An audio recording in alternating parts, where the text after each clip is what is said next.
Right now, wherever you are sitting on a sofa, at your kitchen table, or on a firm chair, I want you to do one simple thing. Cross your arms over your chest, keep them there, do not use your hands.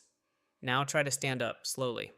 Did you rise smoothly or did you rock your body forward? Did you need momentum? Did your hand instinctively reach for support? If you hesitated even for half a second, that hesitation matters. It is not laziness, it is not just fatigue. It is the first quiet signal that your leg strength is beginning to decline. Most people ignore this stage because they can still walk, they can still move around, they can still manage daily life. But here is the truth: the ability to walk and the ability to stand up are not the same thing. Standing up requires force, it requires coordination. So that it requires the deep muscles around your hips, your thighs, and your calves to activate together. When that system weakens, your body compensates. First with momentum, then with furniture, then with fear. And fear changes everything. Because once you begin avoiding stairs, avoiding uneven sidewalks, avoiding getting up quickly, your world starts shrinking. Not dramatically, not overnight, but quietly. Today you need the armrest. Next year you avoid low chairs. And one day you decline invitations because you do not trust your legs. But this process can be reversed. And not in a year, it can begin today. In this session, we are going to wake up the muscles that protect your independence. No weights, no gym, no complicated equipment. But there is one critical mistake most people over 60 make. They perform the exercises, but they ignore one essential internal requirement. Without it, muscle does not rebuild efficiently. And I will reveal that key at the end of this session. For now, let us begin with awareness. There are 3 stages of leg strength decline. Stage 1 is hesitation. You can still stand, but you need a small forward swing. You use momentum instead of strength. Stage 2 is assistance. You push from your knees, you grab the armrest, you rely on leverage. Stage 3 is avoidance. You choose higher chairs. You avoid deep couches. You plan movements to reduce effort. If you are in stage 1, that is good news. Stage 1 is highly reversible, and that is where most people watching are right now. Now, let me explain something important. Walking every day is excellent for circulation. It is good for the heart. It is good for mood. But walking alone does not build the strength required to stand up powerfully. Walking is endurance. Standing up is force production. They are different systems. If you only walk, you maintain stamina, but you may still lose strength. So before we build, we prepare. So think of your joints like an engine in winter. You would never start a car and immediately drive at top speed. You let it warm up, your knees, your hips. Your ankles are the same. Stand tall, place your feet together. If you need balance, rest your fingertips lightly on your knees. Bend your knees slightly, just a small dip. Now imagine you are drawing a circle on the floor with your knees. Slowly rotate in one direction. 1, 2, 3. Keep the motion gentle. Do not force the range. Do not chase flexibility. Simply move smoothly. 4, 5, 6. Maintain a steady breath. If you hear a small clicking sound, that is often harmless. It is usually gas shifting inside the joint. Pain is different. Pain is sharp. Pain tells you to stop, but gentle movement lubricates. 7, 8, 9, 10. Pause. Take one deep breath. Now reverse the direction. 1, 2. Keep your back neutral. Do not round. Do not rush. 3, 4. Imagine a thin layer of natural oil coating the cartilage. 5, 6. Smooth, fluid, controlled. 7, 8, 9, 10. Good. Already you may feel a subtle warmth. That is circulation improving. So now we activate your calves. The calves are often underestimated, but they are your second heart. Every time they contract, they push blood back upward toward your chest. Lie down comfortably on a mat or even on your bed. Stretch your legs forward. Relax your arms by your sides. Now focus only on your feet. Imagine you are pressing a gas pedal with your right foot. Point the toes away. At the same time, pull the toes of your left foot towards you. Now switch. Right relaxes. Left presses. Switch, press, pull, press, pull. Find a rhythm. 1, 2, 1, 2, This is not a stretch, it is a mechanical action. Smooth, steady, do not force range. We are not chasing intensity, we are waking up the pump. Feel the calf tighten, then release, tighten, release. Keep breathing naturally. If you feel slight tingling, that is oxygen returning to tissues. Continue, push, switch, 5 more, and relax. Let your feet fall outward. Wiggle your toes. Notice the difference. Heaviness begins to fade. Now that the circulation system is active, we build strength. Sit on the edge of a sturdy chair, feet flat on the floor, about shoulder width apart, knees at 90 degrees. Now here is the key. Lean your upper body forward. Rest your forearms lightly on your thighs just above the knees. By leaning forward, you add body weight onto your legs. You just created your own resistance machine. Now lift your heels as high as possible. Push into your toes. Squeeze the calves at the top. Hold briefly. Lower slowly. That was 1. Again, lift, squeeze, lower slowly. Do not bounce. Control is everything. 3. Press slightly downward with your forearms to increase resistance. 4. Breathe out as you rise. Breathe in as you lower. 5. Feel the contraction. 6. If you feel mild burning, that is normal. That is activation. 7. Strength is being rebuilt. 8. Slow down. Even slower. 9 and 10.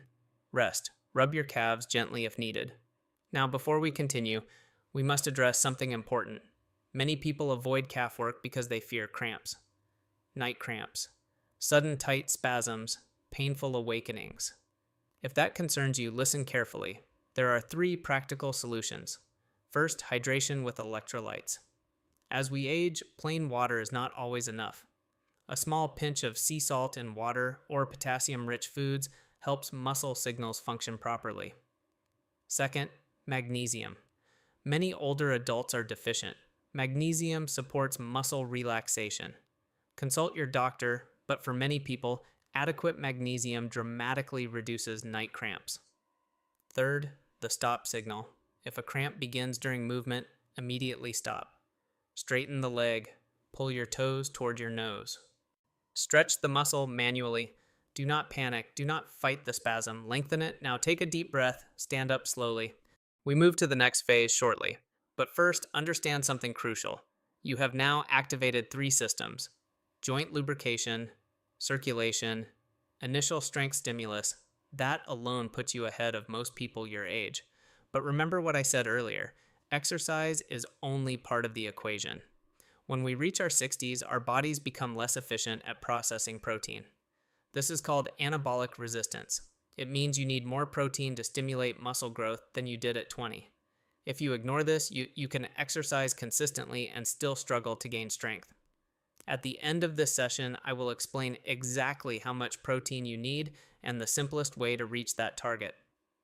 Because without that step, progress slows. For now, we continue building.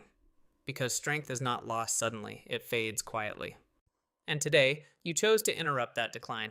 In the next section, we move into functional strength, movements that translate directly to climbing stairs, stepping over obstacles, and rising from low seats without fear. Stay with me. You are not just exercising, you are rebuilding independence, and that matters more than anything. Before we continue, let me remind you of the purpose of this session. If you failed or struggled with the simple stand-up test, your legs are not old. They are undertrained for force, and force is what keeps you independent. In part 1, we activated your joints, your calves, and your circulation. Now we move into functional strength. This is the type of strength that directly translates into real life. Climbing stairs, getting out of a car, stepping over a curb, recovering from a small loss of balance. Let us begin with a movement that wakes up the entire backside of your body. Stand facing a wall. Step back about 2 feet. Place your palms flat against the wall at about chest or eye level. Arms straight but not locked. Now listen carefully. Keep your legs mostly straight. A tiny bend is fine, but do not squat. Push your hips backward. As your hips move back, your chest will lower naturally. Your gaze should drop toward the floor, not the wall. This keeps your neck neutral. Your body will form an L shape. You should feel tension in the back of your thighs. That is your hamstrings activating. Now squeeze your glutes, pull your hips forward to return to standing, and at the very top, rise slightly onto your toes. Lower back down. That is 1 repetition. Let us begin slowly. Hips back, stretch, pause, now squeeze, stand tall, rise onto toes, lower. Again, hips back, keep the back flat, look down, feel the stretch, stand, rise, lower, inhale down, exhale up. This movement is powerful because it retrains your hip hinge. Many people over 60 bend from the waist instead of the hips. That strains the lower back. When your hips become weak, your spine compensates. We are reversing that. Continue. Hips back, stretch, stand, rise, slow, controlled. So feel the glutes engage. The glutes are the largest muscles in your body, but after 60, they often become dormant, and when the glutes sleep, the knees suffer. When the glutes weaken, the back tightens. When the glutes fail, your stride shortens. The single movement wakes them up. 5 more repetitions. Focus. No swinging, no jerking. Precision over speed, and relax. Shake your legs lightly. Now we build balance with strength. Stand facing the wall again, but step slightly closer this time. Place your palms flat on the wall. Lean your body forward into a gentle incline, like a straight plank at an angle. Keep your core engaged. Now lift one knee toward your chest, as high as comfortable. Pause briefly at the top. Lower slowly. Switch sides. Lift. Pause. Lower. This is not fast marching. This is controlled activation. Lift. Hold. Lower. Your standing leg is working hard. Your hip stabilizers are firing. Your abdominal muscles are supporting you. Now, this movement improves your ability to step over obstacles. It trains hip flexion strength. Without strong hip flexors, you shuffle. Shuffling increases fall risk. Keep going. Lift. Pause. Lower. Maintain posture. Do not collapse your shoulders. Keep your chest open. If balance feels uncertain, move closer to the wall. You are building confidence in your base. Now we add rotation. Same position. Lift your right knee, but guide it diagonally toward your left shoulder. Lower. Switch. Left knee toward right shoulder. Lower. This cross-body pattern activates deep abdominal muscles. It also engages inner thigh stabilizers. Walking is a rotational activity. If you lose rotation, your gait becomes stiff. Stiffness reduces shock absorption. Reduced shock absorption increases joint stress. This simple diagonal lift restores natural rotation. Move slowly. Control the descent. Avoid hunching. Keep your spine tall. 6 repetitions each side, and relax. Step back. Take a breath. Now we focus on one of the most important anti-trip muscles in your body, your hamstrings. Stand behind a sturdy chair. Hold it lightly for balance. Feet hip-width apart. Transfer weight onto your left leg. Now bend your right knee. Bring your heel toward your glutes. Keep your knees aligned, side by side. Do not let the thigh drift forward. Lift. Hold 1 second. Lower slowly. That is 1. Again. Lift. Pause. Lower. The hamstrings are critical for preventing falls. When you trip, your hamstrings pull your foot backward. If they are weak, your foot drags. Dragging causes stumbles. Continue. Lift, control, lower. Move slowly. No swinging. Feel the muscle shorten at the back of your thigh. 4 more. Maintain posture. Switch legs. Same focus. Lift, pause, lower. Do not lean forward. Stand tall. Strength comes from control. 6 repetitions minimum, 8 if comfortable, and relax. You are building layers of stability. So now we combine strength with coordination. Stand near a wall or sturdy surface, not leaning on it, just nearby. Stand tall. Lift your right knee until your thigh is parallel to the floor. If that is too high, lift halfway. Now, while holding the knee up, bring your hands under the thigh. Clap once. Lower slowly. Switch legs. Lift.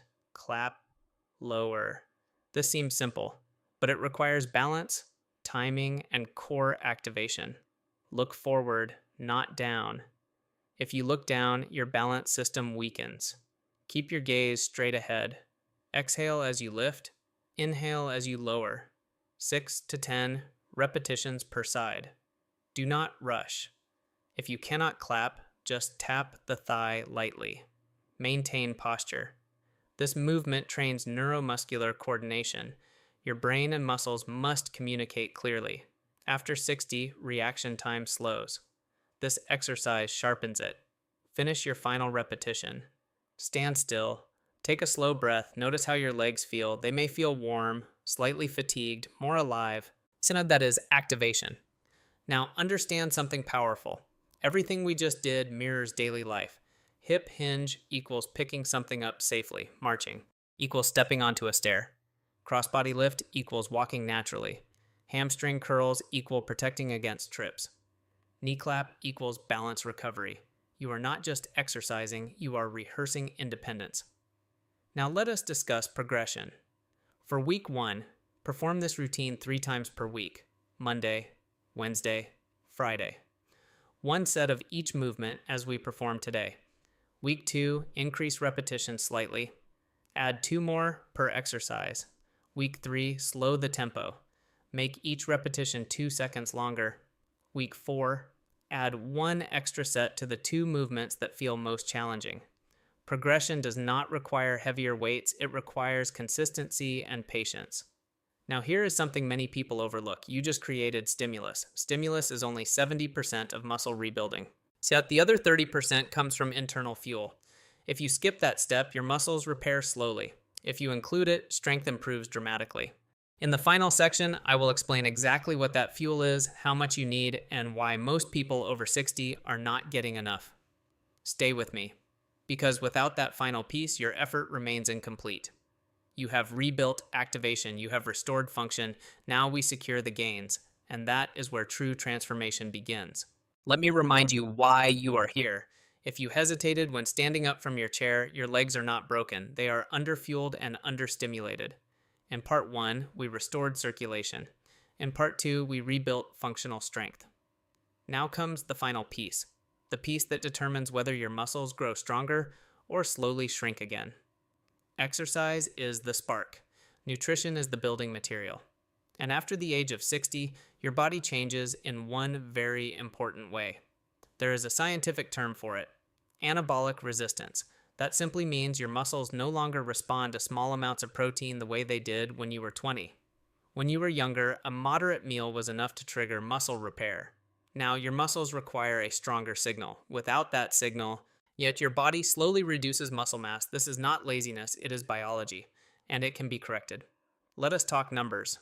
Most experts now agree that adults over 60 should consume between 0.5 and 0.7 grams of protein per pound of body weight. That equals roughly 1.2 to 1.5 grams per kilogram. For many adults, that translates to 90 to 100 grams of protein per day. That number surprises people, because many seniors barely consume half of that: a small bowl of oatmeal, a piece of toast, a light soup. That may feel adequate, but it is not enough to preserve muscle. Protein is not just for bodybuilders. It is for independence. It is for balance. It is for climbing stairs. Now here is something even more important. Timing matters. Your body uses protein most efficiently within a few hours after strength training. That means after you complete this routine, your next meal should contain a solid protein source. This signals your muscles to rebuild. If you delay too long, the rebuilding response weakens. Think of it like repairing a house. If you deliver bricks immediately, the repair continues smoothly. If you wait too long, the workers leave. So what should you eat? Let us simplify. Eggs. 2 or 3 whole eggs provide high-quality protein and nutrients that support muscle signaling.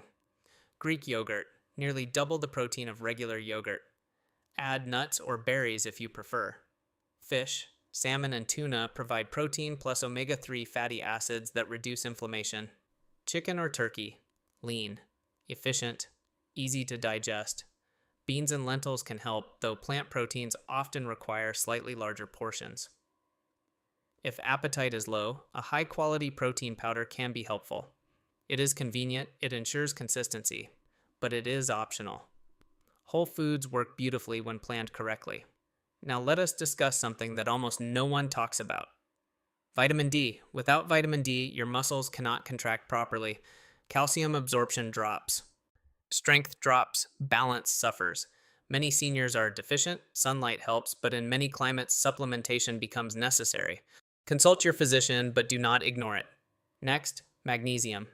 Magnesium plays a role in muscle relaxation.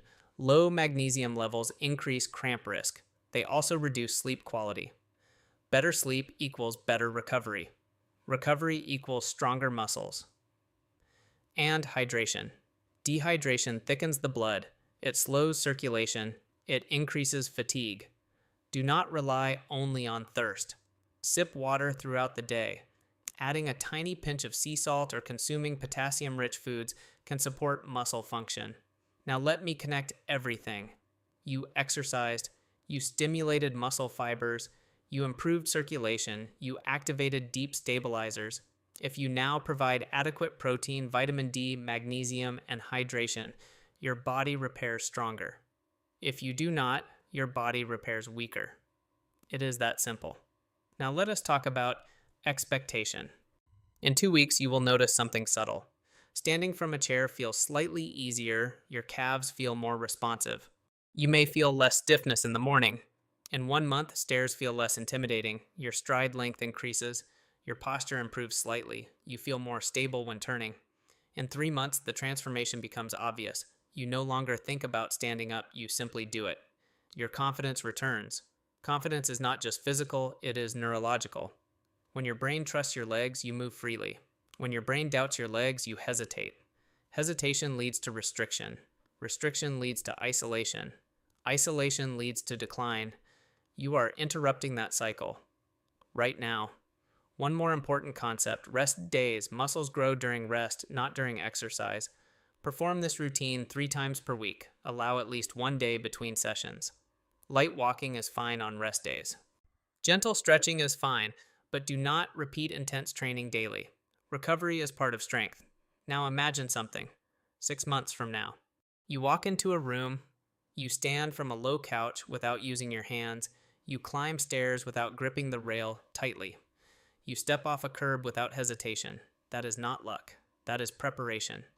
You are building that future today. Now let us revisit the original test. Cross your arms. Try standing again.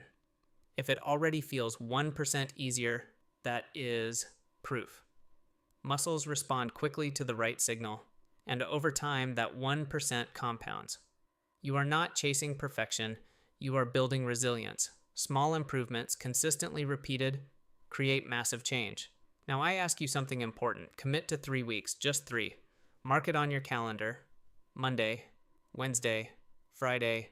Fuel your body properly. Sleep well. Hydrate. In 3 weeks, repeat the stand-up test. Measure honestly. You will see progress. Before we close, let me say this clearly. Aging does not automatically mean weakness. Sedentary habits do. Underfueling does. Fear does. But those are controllable. You just proved that you can take action. That matters. Save this routine, return to it, share it with someone who struggles quietly, and most importantly, show up for yourself. Your legs carry your life. Protect them, train them, fuel them, and they will serve you for many more years. Stay consistent, stay patient, stay strong, and I will see you in the next session. We'll see you in